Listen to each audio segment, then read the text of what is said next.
Hi, I'm Otto Penzler. I'm in my subterranean office at the Mysterious Bookshop in Manhattan. And today we're going to talk a little bit about Erle Stanley Gardner. Gardner is the most successful mystery writer in the history of the United States.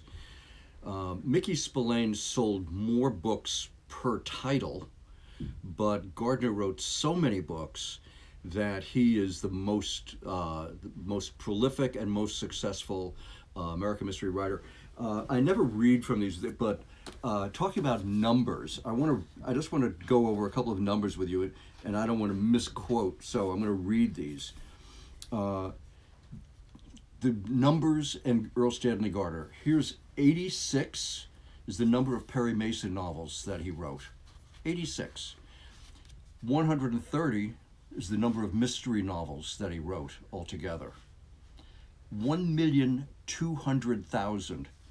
That's the number of words that Gardner wrote every year during the years 1920s and into the 1930s. To put it in perspective, this is a novel a month plus several short stories for a 15-year period. 2,400,000. It's the number of words that Gardner wrote in his most productive year, 1932. And 300 million.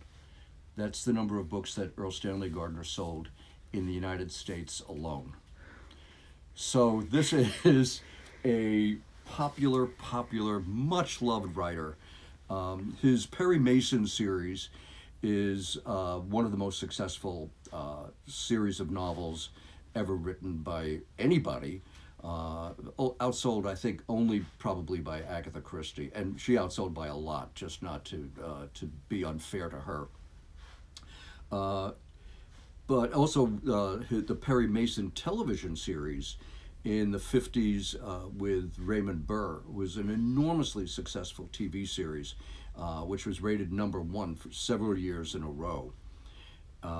He is, in addition to being popular, which we know he is, he's also very good. A great surprise to me was he was a great favorite of Levinson and Link, the guys who created Columbo and Murder, She Wrote. William Link, particularly was a fan of John Dixon Carr and Ellery Queen, but he also ranked the Perry Mason series and Gardner in general as their equal in terms of plotting and creating good detective stories. In England, he was a great favorite of G.K. Chesterton and many others. He's just a very highly regarded writer. He's also very collected. Putting together a first edition collection of Perry Mason or of Erle Stanley Gardner is a challenge. But it's an interesting one because he stayed with the same publisher his entire career. And the early books are very hard to find. They were published in very small quantities. He was a pulp writer in the 1920s. His first novel didn't come out until 1932 when he wrote The Case of the Velvet Claws. But he'd been a pulp writer and a very successful one. In those days, the pulps were paying a penny a word. That was standard. But the better writers, the more successful writers, got up to 2 cents a word, and in some rare cases, even 3 cents a word. And that's what Gardner was being paid, along with Dashiell Hammett and Carol John Daly. He didn't write Perry Mason stories for the pulps. He wrote other characters, mostly thieves, interestingly enough. He had Lester Lythe was one. I can't even remember them all. The Human Fly. And they were, the opposite of Perry Mason. They were crooks. And they weren't bad. They weren't violent. They were always crooks. And frequently they would steal for a good reason, or they stole from somebody who deserved to be stolen from. But when he started writing for Morrow, they didn't know that he was going to be hugely successful. And so the early books are very hard to find because they were done in very small quantities. The case of the Velvet Claws, for example, if I had, which I don't, if I had for sale a first edition in a dust jacket in beautiful condition, I would probably price it around $15,000. And the case of the Sulky Girl, which is the second book, not far behind. It would be a $10,000 book. All of the books in the 1930s, they got easier to get after that because now he was starting to have success. He was being reprinted by Grosset and Dunlap and other reprint houses. And he was publishing quite a lot. He was publishing 2 or 3 or 4 books a year. And Morrow understood that they had a successful writer, so the print runs were getting bigger. But the books from the 30s, you have to remember, these are not books of essays or poems. These were mystery novels, and they were popular, and they were read to death. People didn't put them on the shelf and say, oh, look at my nice first edition of Perry Mason. That they saved that for T.S. Eliot. So they read them, they gave them to friends, they read them at picnics and on the beach and so on.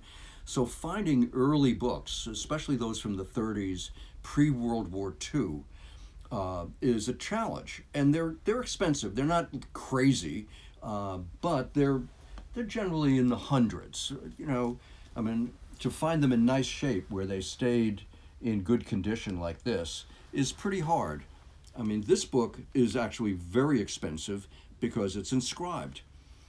He was very generous about his inscriptions, and because he was writing at such a prodigious level, he had 4 secretaries who were working for him at the same time. He would dictate his books. I don't know how anybody can do it. I don't know how you can write a crime novel or any novel for that matter at all, but to dictate it, and he would dictate part of it to one secretary who would sit and take steno notes, as they did, shorthand notes, and then he would go to the next secretary and do the same thing, and then the third, and then the fourth. And while he was doing that, the first one was typing, transcribing the notes, which is how he was able to be so prolific. And this book is inscribed to one of his secretaries. And many of the books that you will find that are signed by Gardner are inscribed to his secretaries. There are very few books by Gardner, and I've talked about this before, in this era, the 20s, 30s, 40s, even 50s, authors didn't go out on autographing tours. They didn't go to bookshops and just sign books. When you find signed books, they're almost always inscribed, and they're almost always inscribed to somebody that the author knew, usually a friend, a relation, or in this case, an employee. We all know the Perry Mason series, and I think Charles was showing them around the room just as sort of color. And those were his most popular series, but he wrote other books. He wrote books about other characters as well. And the most successful of those was the DA. And in these books, the DA is successful. In the Perry Mason books, poor Hamilton Berger never won a case. 86 cases against Perry Mason, 86 losses. How he kept his job, I have no idea. But the DA series is pretty successful. Here's one. Oh, this one's also inscribed. This one obviously is a pretty good friend. It's just inscribed Earl, not fully inscribed with his full name. The Perry Mason, the very early Perry Mason that was inscribed to his secretary, was $2,500. This one is only $650 because it's not a Perry Mason. It's not as popular, and nobody knows who Arch is, but everybody knows who his secretary was. So there's an interesting association. What else do we have here? Oh, another DA novel. Early, also very early. Beautiful condition. And this is $375. This is from 1940. This is still the era where the books were done in fairly small quantities. Here's one that's out of series altogether, a title you probably have not heard of unless you're a real Erle Stanley Gardner aficionado. It's pretty uncommon because it wasn't part of a series. There were very small number of copies printed. This is early 1937 when he was experimenting with the notion of doing standalone books, which he didn't do very often. I don't think it was a successful book, but look at that copy. It's hard to imagine the great condition that it stayed in and after all that time. This is another non-series book or non-series for Perry Mason or the DA. This is a Gramps Wiggins story, and I think there were 3 books featuring Gramps. So, the case of the smoking chimney. Again, this is a little more difficult than some others. It's only $175, but it's got wear, as you can see, at the top of the spine and at a corner, so it doesn't have the great condition of the other books that I've just been showing you. By the way, Morrow is very easy to tell first editions. Unlike many other publishers, you remember, if you've been watching this series, Scribner had to have a little A on the copyright page after 1930 to show that it was, in fact, a first edition. When I showed you Sue Grafton, there was a number line on the copyright page that went all the way down or started with the number 1. And if the 1 was missing, it started with 2, that was the second printing. Morrow is different. They were the easiest publisher to tell a first edition. All you do is look at the title page. There's a date, 1943. Go to the copyright page. There's the date, 1943. But more significantly, it doesn't say anything. If there were a second printing, it would say second printing. Lo and behold. So if it doesn't say anything other than the date that you see, it's a first edition. So they're very easy to tell. In addition to all the books that he wrote as Erle Stanley Gardner, he also wrote under several pseudonyms. The most famous is A.A. Fair, which had a wonderful series. I'm very, very partial to this series, too. It's a private eye team, Bertha Cool and Donald Lamb. And interestingly enough, one was big and tough and strong, and one was small and gentle and meek. It was Bertha who was big and tough and strong and would knock you down with a punch, and Donald Lamb, who was quiet and somewhat obsequious.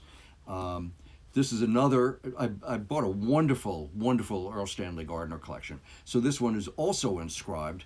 You could see, excuse me, he had a big handwriting, a large handwriting, which really, I think, tells about his generosity. It's a clue to the kind of openness that he had. All of the people who worked with him, he had a compound, a big ranch in California where his employees lived. He built cottages for them, and they all called him essentially Dad. So the A.A. Fair series is a really interesting series as well. They're a little more hard-boiled than the Perry Mason. The early Perry Masons were pretty hard-boiled because he had come from the pulps. He wrote for Dime Detective, he wrote for Black Mask, so he was kind of a hard-boiled writer, and Perry Mason started out as a little bit more of a two-fisted lawyer, but he became more cerebral as the series continued.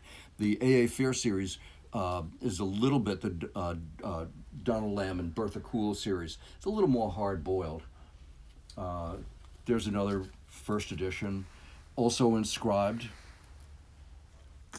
$475. They're less expensive because this is a later book. Even though it's in perfect condition, it's not that rare in this condition because it's so much later and the printings were fairly substantial. Less known is the pseudonym Charles Kenny. Very scarce book because it didn't work. It's $1,250, partially because the condition is pretty remarkable for a book this early. And like all his other books, as I said, they're from Morrow, published by Morrow, 1935. And that's how you tell a first edition. It doesn't say anything else. The Gardner series is so popular and successful that we've been reissuing some of the earlier books in the American Mystery Classics series. These are the first two. We have another on the way very soon.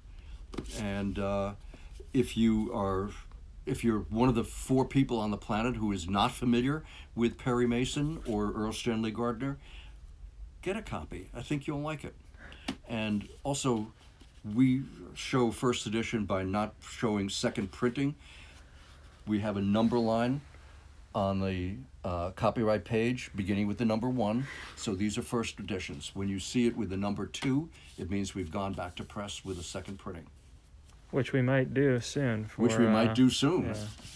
I think case. Careless Kitten, we needed a second printing, didn't we? Yeah. Yeah.